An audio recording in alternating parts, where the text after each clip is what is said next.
Señoras y señores, en estudios el economista José Luis Tapia. ¿Qué tal, José Luis? Muy buenas tardes, Chema. Muchas gracias por la invitación. Gracias por venir al programa. En paralelo se está realizando en este momento la interpelación del ministro de Economía en el Congreso. Está respondiendo a varios pliegos de preguntas. Hemos pasado algunas de ellas. Y yo me pregunto siempre, ¿cuánto de la economía de un país dependerá del ministro de Economía, por ejemplo? Hemos estado conversando, hemos estado dando una aproximación en base al gasto público, que es aproximadamente 20%, 20%. mientras el 80% restante es de la inversión privada, ¿no? Entonces ahí está más o menos el peso del Estado en 20% y la otra 80% es del sector privado, ¿no? Ahora, ¿qué se le puede pedir al ministro de Economía entonces? Que facilite la inversión. Digamos que, no, que el Estado no malogre la actividad económica en general, ¿no? Es correcto, lo que yo creo que podría ser algo más, pero eso depende del liderazgo, ¿no? Del ministro Aristas. ¿Cuál es? Impulsar reformas. Bueno. Usted no sé si recuerda bien, las últimas que se hicieron fueron en el año 95, 96, y desde ahí no ha habido más reformas. Y se ha paralizado la economía ahí. Inclusive en esa época, ¿no? ¿Perdón?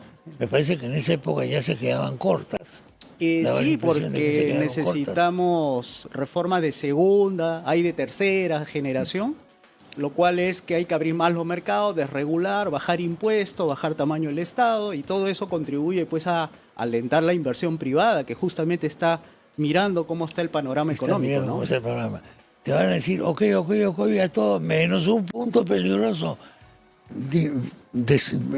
poner a dieta el Estado. Eso sí. Eso no gusta a los políticos. Bueno, a la gente sí le gusta. Yo he preguntado a las personas si a usted le gustaría que el Estado les cobre menos impuestos y gaste menos impuestos y además haya menos corrupción. Claro. Porque a mayor tamaño del Estado, más corrupción. Ahí ningún político te va a decir que no. Pero a la hora de tener que hacer esas medidas, el político va a echarse para atrás. Y te va a decir de que cuidado, porque... Bueno, hay que elegir nuevos representantes, ¿no? Para eso están las elecciones del 2026, Tengo ¿no? mi clientelismo, hago mi populismo, tengo mi mercado, digamos. Así es. Los políticos, como tú conoces bien, tú tienes más experiencia que yo, te has dado cuenta que los políticos no tienen liderazgo, sigue lo que la gente quiere y a veces lo que la gente quiere no es lo correcto. Sí. Y hay que proponer a veces contrarreformas a lo que se viene haciendo, que es expandir el tamaño del Estado, a lo que uno realmente le dice a la gente, oiga, ¿usted está conforme con lo que está sucediendo? Eso que el gasto del Estado crezca y no le caiga nada a su bolsillo. Los servicios son peores. ¿Perdón? Los servicios son peores. Sí, por eso, en ese sentido, no siente la gente que el Estado esté haciendo algo, más o menos aceptable, es una cosa. Sí, pues. Pero el sistema de justicia que tenemos ahora es impresentable. Sí. Y así otros servicios básicos, ¿no? Sí. La seguridad, en fin, ¿para qué más? Eso de la seguridad es muy importante, ¿no? Porque, por ejemplo, últimamente la CONFIEP y otros gremios salieron a decirle al gobierno, señor, ponga orden en las calles, porque así como viene dándose, usted no va a generar inversión, porque va a ahuyentar más bien la inversión cuando usted ve que los negocios, en lugar de estar tranquilos abriendo sus negocios, están siendo extorsionados, siendo asaltados. Hay una cadena de extorsiones y de cupos en todo el Perú, por lo que me cuentan pequeños empresarios que tienen negocios abiertos, por ejemplo, en Lince. Lince es una cadena de cupos.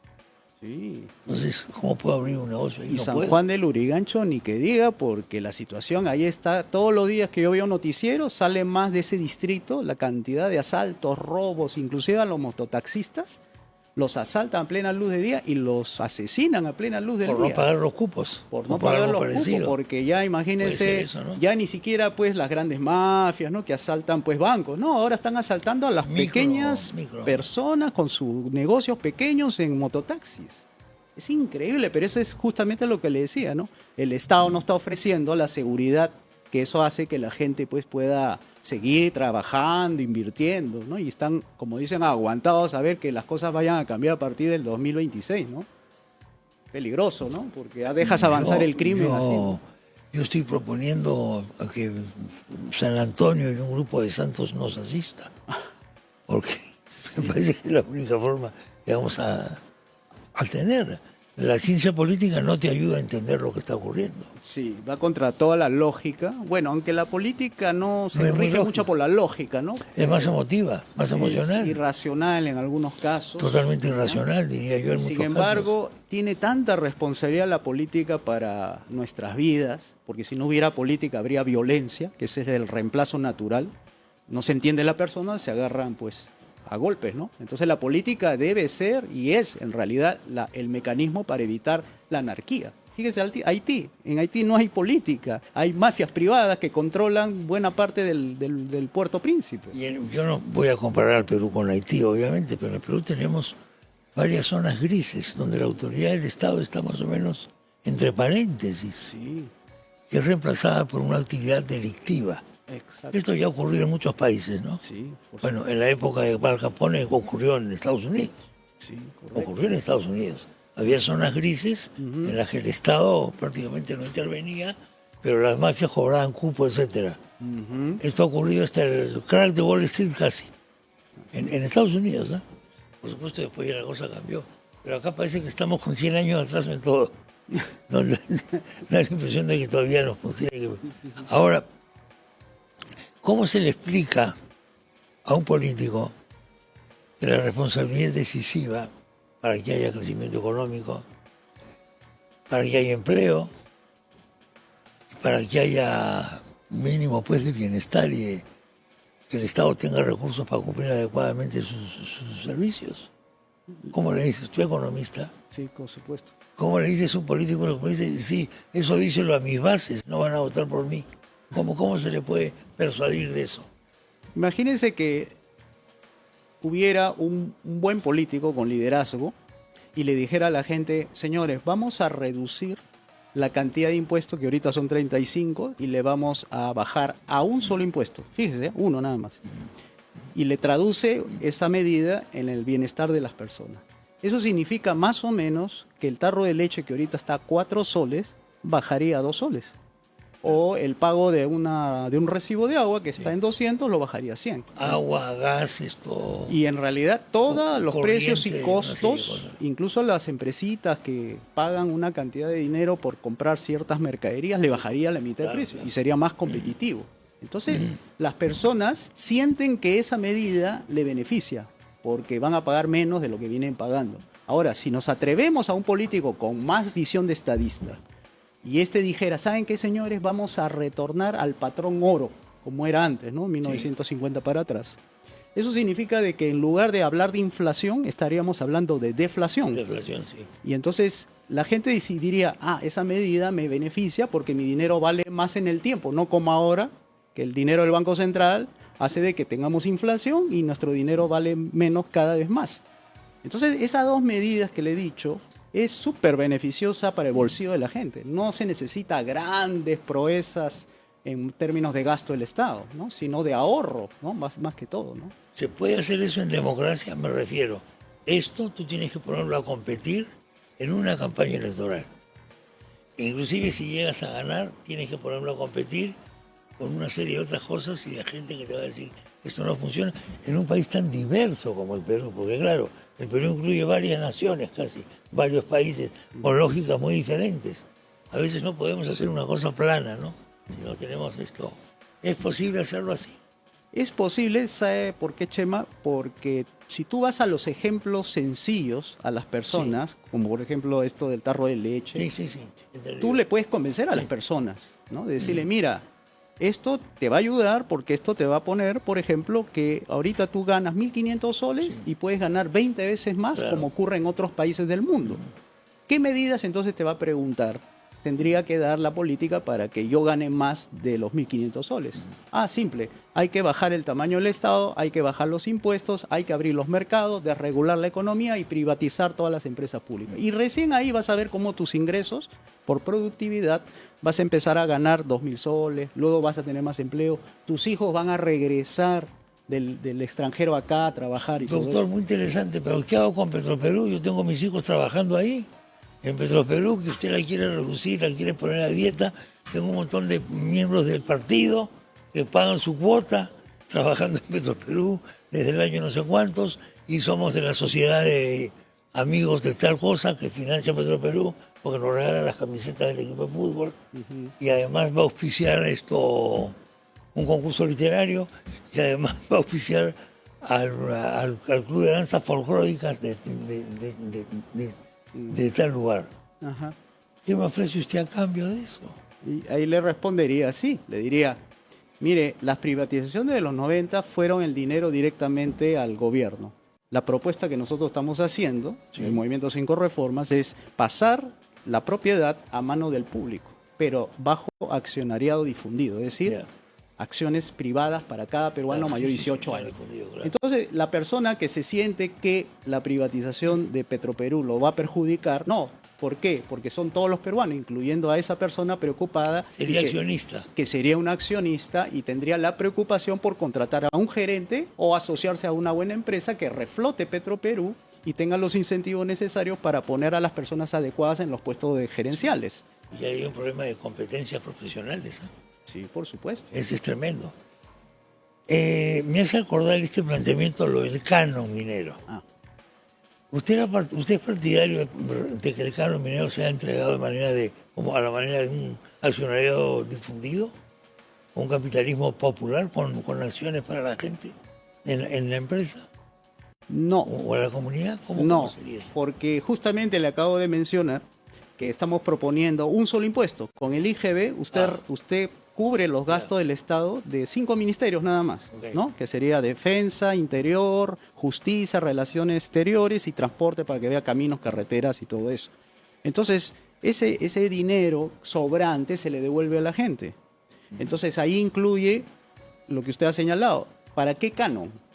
Si yo con la inversión privada puedo hacer que gane más la gente a través de mejores sueldos en lugar de estar dándole canon directo. No canon. No habría canon. No habría canon, no habría impuesto a la renta, no habría los 33 impuestos que le he mencionado y solamente con el IGB financiaría ese Estado que nosotros necesitamos para justicia, seguridad y obras públicas, nada más. ¿Usted cree que el ser humano es bueno? Tiene tendencia a ser bueno. Sí. Pero tiene tendencia a ser pésimo también. También. Con buenas reglas se puede hacer que las personas tiendan a ser buenas. O sea, buenas reglas me refiero a buenas normas. Por ejemplo, usted un peruano lo pone acá en el Perú, tira chicle, escupe, se pasa la luz roja. Ese mismo peruano usted lo coloca en otro país, en Alemania. Porque hay una coerción social ahí más grande, ¿no? Y esa persona se comporta diferente. Control social, digamos. Sí. Aparte que el Estado te pone una papeleta, pero la gente te dice, oye, no pase la luz roja, maldito. Correcto. Entonces ya tú te chupas. Eso se llama institucionalidad, por ejemplo. Eso me pasó a mí en el año 1970, a la 1 de la mañana en la ciudad de Ámsterdam. En esa época se hablaba de Holanda, no de los Países Bajos. Entonces yo estaba para cruzar una pista, no veía ni un carro, ni a izquierda ni a derecha. Y yo cruzo, pues. Y me llamaron la atención, volteé y vi un grupo de viejos que me decía, mira, está en luz roja el semáforo. Me dijo, está en luz roja el semáforo, mira la luz. Pero yo ya no le respondí nada, porque yo estaba pasando porque no veía carros. Esa manía me ha quedado a mí hasta ahora. Entonces, cuando yo vengo en mis caminatas que hago, en la luz roja me quedo parado, yo veo que todo el mundo pasa. El otro día me quedé parado y se acercó una señorita, ¿quiere que lo ayude a cruzar, señor? Me dijo. Bueno, voy a hacer una pequeña pausa y seguimos conversando unos minutos más. Amigo conductor, tu auto necesita pasar revisión técnica, tu revisión técnica está por vencer. Ven a Farenet, el líder en inspecciones técnicas vehiculares con 15 años de experiencia. Pasa tu revisión técnica con rapidez, seguridad, profesionalismo y garantía. Te esperamos. Volvemos.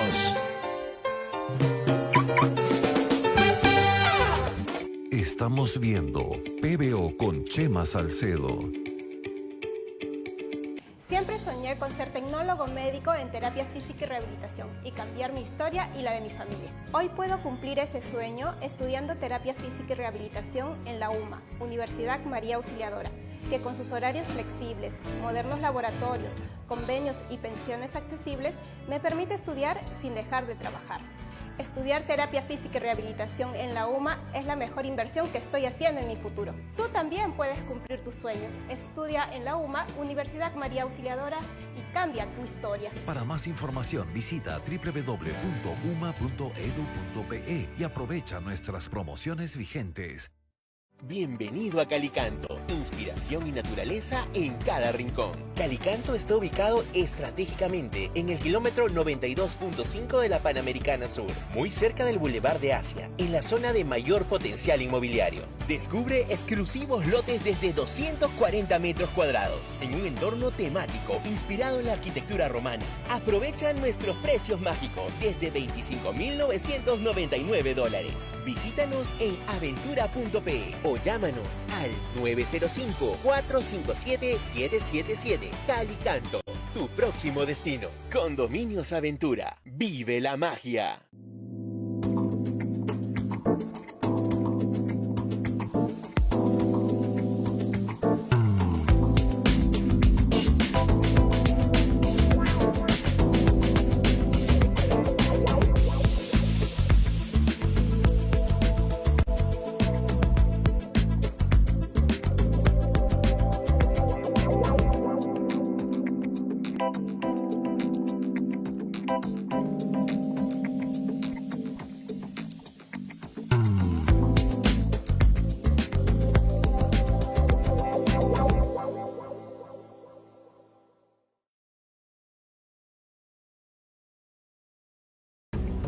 Mi nombre es David Levy y hace más de 22 años que viajo personalmente a los lugares más remotos del mundo para conseguir las más exclusivas, tradicionales y modernas alfombras. Mi relación personal con los mejores proveedores le asegura a mis clientes las más finas alfombras a los mejores precios del mercado, como esta alfombra Britton a $450. En Consorcio Persa, nuestra pasión son las alfombras y nuestra misión es brindarle a nuestros clientes el servicio personalizado que se merecen. Visítanos en Avenida Comandante Espinar 451 Miraflores o en nuestra web www.consorciopersa.com. Consorcio Persa, lo mejor del Lejano Oriente para tu hogar. Los mejores alfajores del Perú los tiene Fausta, una pastelería tradicional donde encontrarás limones de convento, guargueros, turrón de Doña Pepa y todos los dulces de tu infancia, con el mejor manjar blanco casero. Encuéntranos en Rappi y por delivery al WhatsApp 989-496-359. Visítanos en Jirón Pedro Conde 472 Lince. Fausta, el hogar de los dulces peruanos. Conquista tu camino con las nuevas pickups Tunland de Fotón, equipadas al máximo para la intensidad de tu día, en las situaciones más extremas. Para el trabajo, el disfrute o la aventura, nuestras camionetas se adaptan y te brindan el máximo confort, sin importar la situación del camino. Que nada te detenga con las nuevas Tunland G de Fotón. Cotiza la tuya en Inca Power desde $17,290. Descubre todos los modelos en www.tunland.p. Tunland. Explora lo inexplorado.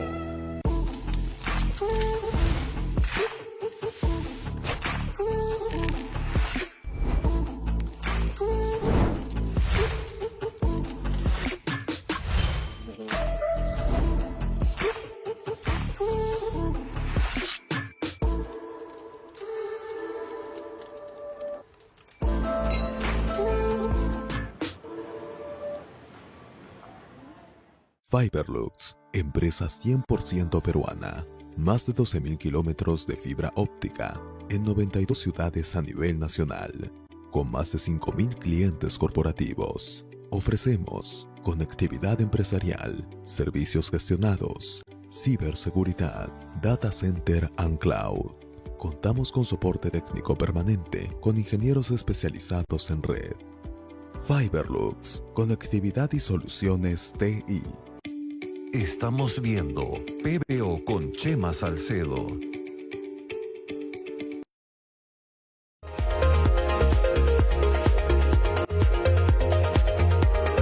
Ahora PBO vía Claro TV en el canal 18 SD y 515 HD.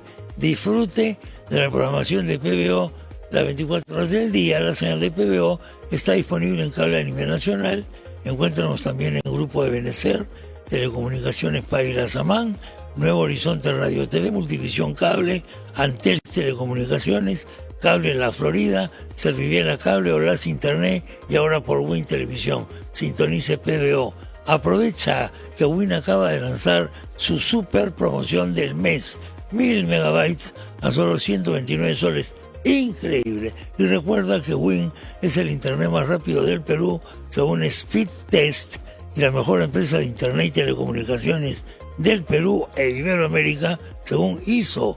No te lo pierdas. 1000 megabytes a solo 129 soles. Perdón. Y tienes Win en tu casa. Pídelo al 017-073-000. Continuamos con el economista José Luis Tapia. Varios de los titulares que nos han dejado. 33 impuestos hay que convertir en un solo impuesto.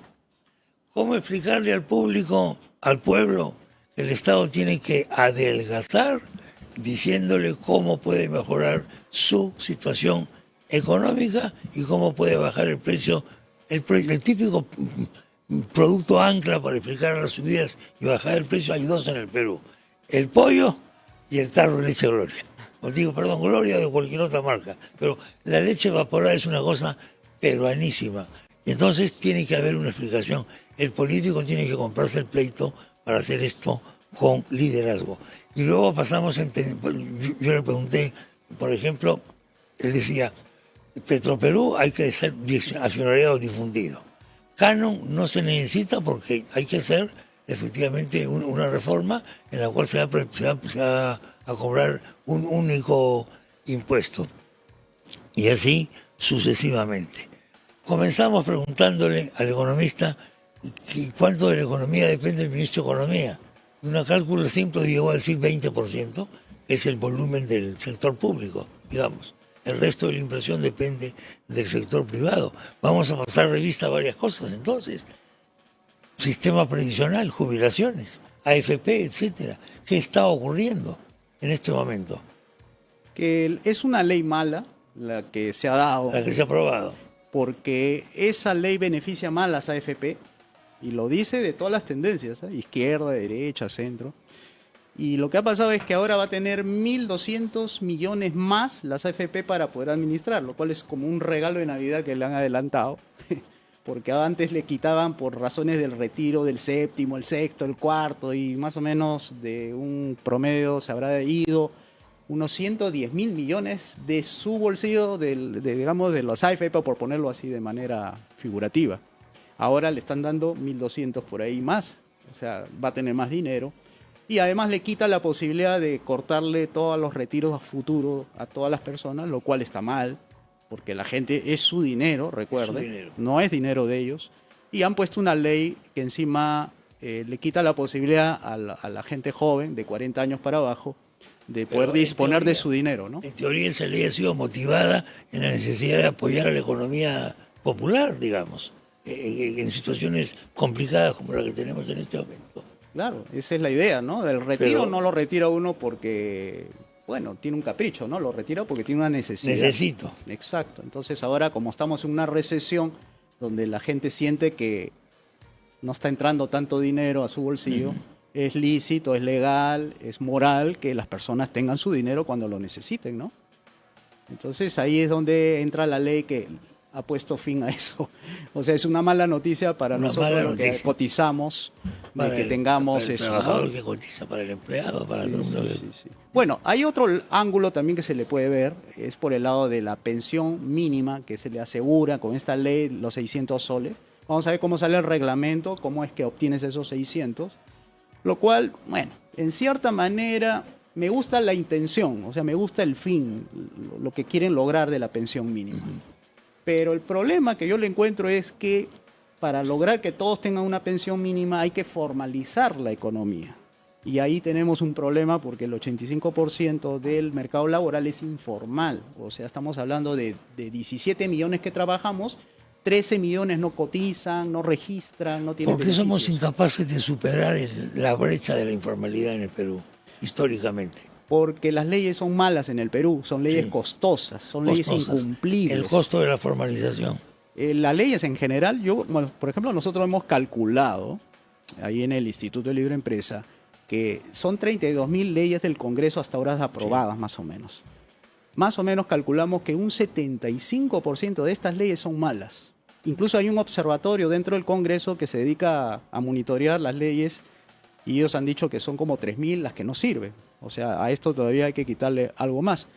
Sin embargo, es la ley mala la que está originando estos problemas. Entonces hay que derogar. La función de los futuros congresistas ahora debe ser la derogación de leyes, no la creación de nuevas leyes, porque eso nos está informalizando más y todo eso, ¿no? El problema es el siguiente. Un país con 32.000 leyes es ingobernable. Eso me parece una cosa lógica. Sí. Pero la lógica del congresista es: dejo mi huella con esta ley. Paso a la historia porque he hecho aprobar una ley. Y la productividad del congresista me dice: ¿cuántas leyes has hecho aprobar? 2, pésimo. Tienes que tener 20. La lógica de la productividad de la política va en el sentido contrario a esto. Y va en sentido contrario, y va mal, porque ni siquiera eso ayuda a las personas. Más se van a acordar las personas de un congresista que haya logrado eliminar una cantidad de leyes que a la hora de hacer un emprendimiento, que antes le costaba, pues no sé, 600 soles, ahora le cueste 200 soles. ¿Cómo no se van a acordar de ese congresista que hizo que le bajara el costo de la legalización de un negocio? Pero muchos de los candidatos a congresistas quieren pasar a la historia por haber hecho una determinada ley, poner una placa, la foto, el video, etcétera, etcétera, etcétera. Hay una tendencia en el político, en el congresista, a este tipo de cosas. Su cerebro está formado o está intoxicado por el poder, pues. Me parece que actúa como una droga. Sí, es correcto. Difícil, ¿no? Es difícil, como toda idea nueva, meter una idea nueva como esta de decir usted derogue y no crea leyes, pero se van a acordar más, ¿sabes por qué, Chema? Sí. Por el factor diferenciación. Mucha gente se acuerda cuando alguien es diferente del resto. O sea, alguien que proponga derogar y no crear leyes. Y van a decir, ¿por qué? Él explica y tiene más espacio incluso para explicar por qué. Porque le quiero abaratar la vida a la gente, porque quiero que la gente cumpla con la ley, quiero que la gente respete las líneas de tránsito, quiero que la gente no se pase la luz roja, quiero que los negocios puedan abrirse sin necesidad de tanta complicación de negocios. ¿Cómo está viniendo este año? Comenzamos con un poco de optimismo, creo, el año, quizás, comparado con el anterior, y ahora esto se está malogrando un poquito. Mira, el ministro que ha entrado, el ministro Arista, él prometió algo, dijo, voy a reactivar la economía. Y creo que por ese lado la intención está bien, pero las acciones no la veo contundentemente. Yo creo en que un ministro de Economía debe ser un líder, y esto es lo que no está sucediendo en los últimos años, donde veo que el Ministerio de Economía ha ido perdiendo liderazgo dentro del gabinete. Entonces no tiene propuestas de ley, no tiene, digamos, iniciativa como para hacer reformas liberales para mi gusto, de tal manera que la gente sienta de que se está haciendo cambios importantes y no solamente medidas parches como esta de transferir bonos o arreglar expedientes de los alcaldes para que puedan solicitar que sus obras sean financiables y todo eso, que al final sabemos que dentro del presupuesto que hay, 13% según la Contraloría se roban. Inconducta funcional, así que es 21.000 millones de soles. Si eso no se corrige, ¿cómo le va a pedir más plata el ministro a la gente con esa tasa Netflix? O sea, el impuesto al streaming, al ver televisión y todo eso. Le está pidiendo a la gente que reduzca su entretenimiento y que más se enfoque en la política. Entonces, es muy contraintuitivo. ¿Cuánto se puede obtener, ¿no?, por el impuesto al streaming? ¿Cuánto se puede? Sí, son 1.000 y tantos millones, algo así, más o menos se calcula. Es importante porque es un 18% de todo lo que se recauda en streaming, es lo que han calculado. Pero yo pienso que no, va a haber más bien más interconexión clandestina de lo que van a recaudar, ¿no? Lo que pasa con nuestra ley es que fomenta la informalidad, cuando no la delincuencia. Sí, por supuesto. No medimos el impacto de las leyes en ese aspecto. Se supone que todo proyecto de ley tiene que llevar un cálculo de costo-beneficio, se supone. Pero últimamente nos hemos olvidado. Entonces hay una serie de congresistas que proponen proyectos de ley y dicen, párrafo final, no eroga ningún gasto. Sí. ¿Cómo que no eroga ningún gasto? ¿Y tu sueldo qué cosa es, hermano? Así es. ¿O trabajas ad honorem? Es correcto, sí, sí. Hemos perdido esa costumbre, ¿no? Sí, es verdad. Pero lo legal es eso. Es que el costo que a veces asumen los congresistas es la erogación de gasto público, ¿no? Es decir, del presupuesto sale para financiar esta ley, pero ellos se olvidan que el costo Pero no el está costo por es- ahí, claro, sino el pues. costo de cumplimiento. Exactamente. Y ese costo de cumplimiento es lo que la gente de a pie lo experimenta. O sea, él está pensando en el gasto del Estado y la gente está pensando en el gasto de su ¿Y bolsillo. su bolsillo? ¿Cuánto me cuestas tú? Eres un congresista tan brillante. Bueno, ahora tengo que dejarlo acá, pero hay varios temas más que se nos quedan en el tintero. ¿Ah? ¿Cuánto vamos a terminar creciendo este año? En principio estaba pronosticado 3.1. 3.1. Luego, conforme va avanzando los meses, va a ir bajando. O sea, 2.5, 2. Ya Velarde dijo 2.5, pero yo no le creo a Velarde tampoco porque esta desaceleración va a ser más porque el próximo año es campaña electoral. Y ahí se van a asustar todos los que van a invertir. No van a querer escuchar lo que... Dios mío, dicen. ¿quién va a ganar? ¿Quién va a salir? ¿Quién me va a cortar la cabeza? Elija usted con libertad. Gracias, gracias José Luis por la visita. Muchas gracias, Chemo, por la Muy invitación. buenas tardes, José Luis Tapia. Señoras y señores, ha estado con nosotros. Tendremos que volver a conversar. El tema solamente ha quedado en poco, hay mucho más. Y no se olvide usted de que este día